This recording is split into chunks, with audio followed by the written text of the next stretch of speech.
महोदय, उदाहरण के लिए खाद्यान्न में आत्मनिर्भरता का वर्तमान स्तर बनाए रखने के लिए भी हमें यह सुनिश्चित करना होगा कि हर साल खाद्यान्न में कम से कम 70 लाख टन की वृद्धि बराबर होती रहे। वर्तमान में अनेक प्रकार की बाधाओं को देखते हुए यह स्वाभाविक ही है कि हम अपने भीतर झांककर इस प्रश्न का उत्तर खोजें कि क्या अगले 2 दशकों में उत्पादन वृद्धि की वर्तमान दर को बनाए रखने और इसी रफ्तार से बढ़ाए रखने की संभावनाएं उपलब्ध हैं अथवा नहीं। इसके साथ ही हमें इस बात पर भी विचार करना होगा कि हमारे अनुसंधान का आधार क्या इतना मजबूत है कि इन भावी चुनौतियों का टिकाऊ आधार पर सामना कर सकें। भारत सरकार की नई कृषि नीति को देखें तो उसमें यह लक्ष्य रखा गया है कि ग्रामीण भारत में खाद्य और पोषण सुरक्षा बराबर बनी रहे, आमदनी बढ़ाने और रोजगार के अवसर बढ़ते रहें। इस दृष्टि से टिकाऊ कृषि और ग्रामीण विकास के लिए अल्पकालिक और दीर्घकालिक ऋण नीतियाँ कुछ इस प्रकार की होनी चाहिए।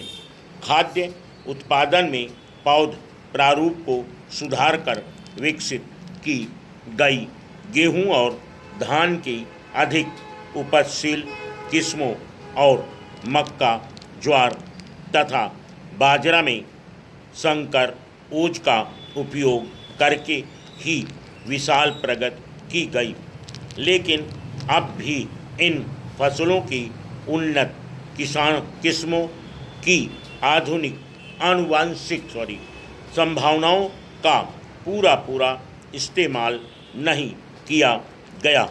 नहीं तो किसानों के खेतों पर और प्रयोगशालाओं के खेतों पर उपज के स्तर में इतना भारी फर्क देखने को नहीं मिलता।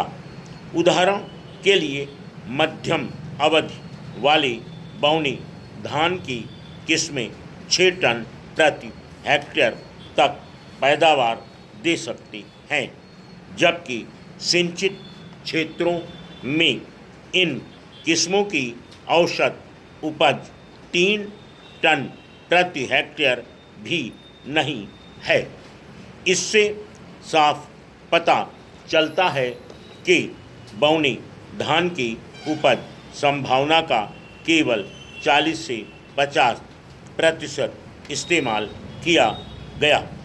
यही बात गेहूं, ज्वार और बाजरा पर भी लागू होती है।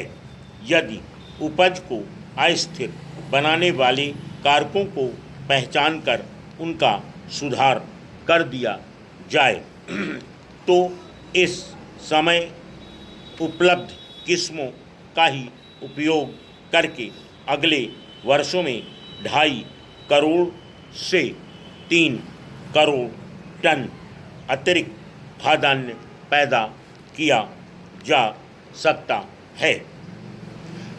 जहाँ तक बाधाओं की बात है, जैविक और अजैविक दबाव 30 से 35% तक उपज तबाह कर देते हैं।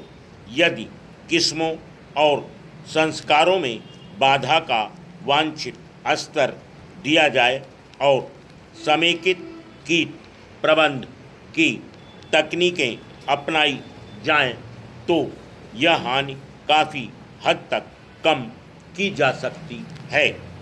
पोषक तत्वों के असंतुलित और कम मात्रा में उपयोग करने, अनुचित किस्मों को चुनने और घटिया बीज के कारण भी उपज की बहुत हानि होती है, जिसे कम किया जा सकता है। इस तरह उपज का अधिकतम स्तर प्राप्त किया जा सकता है। हाल ही के वर्षों में जहां नई तकनीकें नहीं पहुंची हैं, वहां उनका प्रसार करके आशातीत सफलताएं मिली हैं। उदाहरण के लिए पूर्वी राज्यों में बोरो यानी बसंत के मौसम में धान के क्षेत्र में विस्तार हुआ है। फुल